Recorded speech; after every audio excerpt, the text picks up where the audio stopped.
Hello friends, welcome to my channel. ഇന്ന് നമ്മളൊരു variety റെസിപ്പിയാണ് തയ്യാറാക്കാനായിട്ട് പോകുന്നത്. ചോറിൻ്റെ കൂടെയും ചപ്പാത്തിയുടെയൊക്കെ കൂടെ കഴിക്കാനായിട്ട് പെട്ടെന്ന് തയ്യാറാക്കി എടുക്കാൻ പറ്റിയതാണ്. അപ്പോൾ നമുക്കിത് തയ്യാറാക്കുന്നതിന് വേണ്ടിയിട്ട് ഞാനൊരു 10-15 വെണ്ടയ്ക്ക നന്നായിട്ട് കഴുകി ആ വെള്ളമൊക്കെ ഒന്ന് നന്നായിട്ട് തുടച്ച് മാറ്റി കഴിഞ്ഞിട്ട് ഇതാ കട്ട് ചെയ്ത് വെച്ചിട്ടുണ്ട്. ഇനി നമുക്ക് ആദ്യം തന്നെ ഒരു പാൻ അടുപ്പിലേക്ക് വെക്കാം. ഇതിലേക്ക് ഞാൻ കുറച്ച് എണ്ണ ഒഴിച്ചു കൊടുത്തിട്ടുണ്ട്. വെളിച്ചെണ്ണയോ സൺഫ്ലവർ ഓയിലോ ഏതാണോ ഇഷ്ടമുള്ളത് ഒഴിച്ചു കൊടുക്കാം.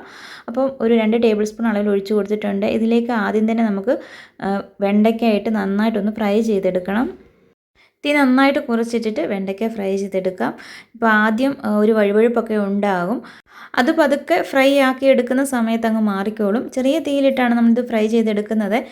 പിന്നെ വെണ്ടയ്ക്ക എടുക്കുമ്പോൾ ഒരുപാട് മൂക്കാതെ എളുപ്പമായിട്ടുള്ള വെണ്ടയ്ക്ക എടുക്കുകയാണെങ്കിൽ അതായിരിക്കും ഒന്നുകൂടി നല്ലത്. പെട്ടെന്ന് ഫ്രൈ ആക്കി എടുക്കാനും ഒക്കെ നല്ലത് അങ്ങനെയുള്ള വെണ്ടയ്ക്കയാണ്.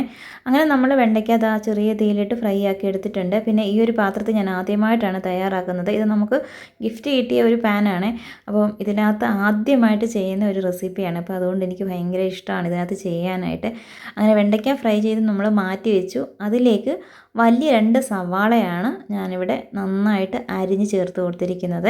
ഇനി ഇതും കൂടി നമുക്ക് ചെറുതായിട്ടൊന്ന് വഴറ്റിയെടുക്കാം. സവാളയൊക്കെ ഇപ്പോൾ ചെറുതായിട്ടൊന്ന് വാടി വന്നിട്ടുണ്ട്. നന്നായിട്ട് ഇതിൻ്റെ ആ ഒരു കളറൊക്കെ മാറി ലൈറ്റ് ബ്രൗൺ കളറൊക്കെ ആയി വരുന്ന ആ ഒരു സമയത്ത് നമുക്കിതിലേക്ക് കുറച്ച് ഇഞ്ചി വെളുത്തുള്ളിയൊക്കെ ചേർത്ത് കൊടുക്കാം. ഇപ്പോൾ നന്നായിട്ടൊന്ന് കളറൊക്കെ മാറി വന്നിട്ടുണ്ട്.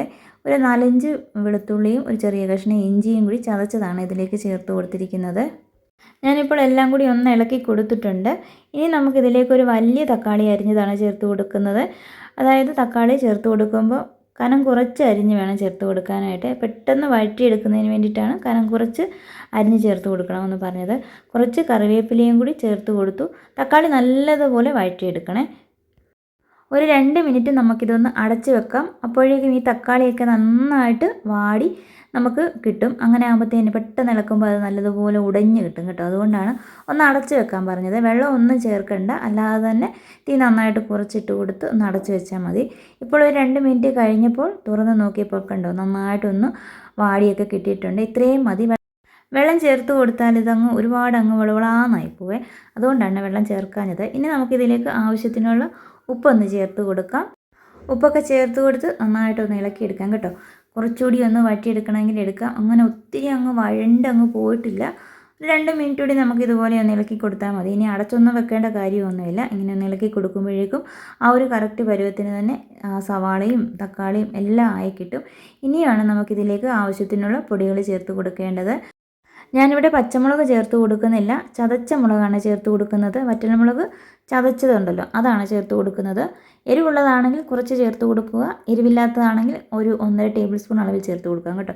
1/2 ടീസ്പൂൺ മഞ്ഞൾപ്പൊടി, പിന്നെ ബാക്കിയെല്ലാം ഓരോ ടീസ്പൂൺ വെച്ചെടുത്തിട്ടുണ്ട്. മുളക് പൊടി, മല്ലിപ്പൊടി, കുരുമുളക് പൊടി, പിന്നെ പെരിഞ്ജീരകപ്പൊടി, ഇത്രയുമാണ് നമ്മളിതിലേക്ക് ചേർത്ത് കൊടുത്തിരിക്കുന്നത്. ഈ പൊടികളുടെയൊക്കെ ആ ഒരു പച്ചമണം ഒന്ന് മാറുന്നതിന് വേണ്ടി ചെറുതായിട്ടൊന്ന് ഇളക്കി കൊടുക്കാം. ഇനിയിപ്പോൾ നമുക്കിതിലേക്ക് ചേർത്ത് കൊടുക്കേണ്ടത് നമ്മൾ ആദ്യം തന്നെ ഫ്രൈ ചെയ്ത് മാറ്റി വെച്ചിരിക്കുന്ന വെണ്ടയ്ക്കയാണ്. അതുകൂടെ ചേർത്ത് കൊടുത്തിട്ടുണ്ട്. ഇതിലേക്ക് ഇനി നല്ലതുപോലെ ആ ഒരു മസാലയൊക്കെ പിടിക്കണം. അതിനായിട്ട് ചെറുതായിട്ടൊന്ന് ഇളക്കി കൊടുത്താൽ മതി കേട്ടോ. സാധാരണ നമ്മൾ വെണ്ടയ്ക്ക കിട്ടിയാൽ എന്താ ചെയ്യുന്നത്? മെഴുക്കുവരട്ടി വെക്കും, തോരൻ വെക്കും, പിന്നെ തീയലൊക്കെ ഉണ്ടാക്കാറുണ്ടല്ലേ. ഇന്ന് നമ്മൾ വെറൈറ്റി ആയിട്ടാണ് തയ്യാറാക്കിയിരിക്കുന്നത്. അങ്ങനെ വെണ്ടയ്ക്ക നന്നായിട്ടൊന്ന് ഇളക്കി കൊടുത്തു കഴിഞ്ഞപ്പോൾ പുഴുങ്ങി വെച്ചിരിക്കുന്ന മുട്ടയൊന്ന് കട്ട് ചെയ്ത് ചേർത്ത് കൊടുത്തിട്ടുണ്ട്. 2 മുട്ട പുഴുങ്ങിയിട്ട് അത് 4ആയിട്ടൊന്ന് കട്ട് ചെയ്തിട്ടാണ് ചേർത്ത് കൊടുത്തിരിക്കുന്നത്. മുട്ട ചേർത്ത് കൊടുത്തിട്ട് ഒരുപാടിട്ട് അങ്ങ് ഇളക്കല്ലേ, പതിയെ അങ്ങ് ഇളക്കാവുള്ളൂ. അതല്ലെങ്കിൽ ആ ഒരു മുട്ടയ്ക്കകത്തെ ആ ഉണ്ണിയൊക്കെ അങ്ങ് പൊടിഞ്ഞു പോകും. അതുകൊണ്ട് വളരെ സൂക്ഷിച്ച് പതിയെ വേണം ഇളക്കിയെടുക്കാനായിട്ട്. ഇത് നമുക്ക് സ്കൂളിൽ കുട്ടികൾക്കൊക്കെ ലഞ്ച് ബോക്സിലൊക്കെ കൊടുത്തു വിടാൻ പറ്റിയ ഒരു കറി തന്നെ കേട്ടോ. അങ്ങനെ നമ്മൾ വെണ്ടയ്ക്കായും മുട്ടയും ചേർത്തിട്ട് നല്ലൊരു മസാല കറിയാണ് തയ്യാറാക്കിയിരിക്കുന്നത്. വീഡിയോ ഇഷ്ടമായിട്ടുണ്ടെങ്കിൽ ലൈക്ക് ചെയ്യാനും സബ്സ്ക്രൈബ് ചെയ്യാതെ കാണുന്നവരാണെങ്കിൽ ഒന്ന് സബ്സ്ക്രൈബ് ചെയ്ത് സപ്പോർട്ട് ചെയ്യുകയും ചെയ്യണം.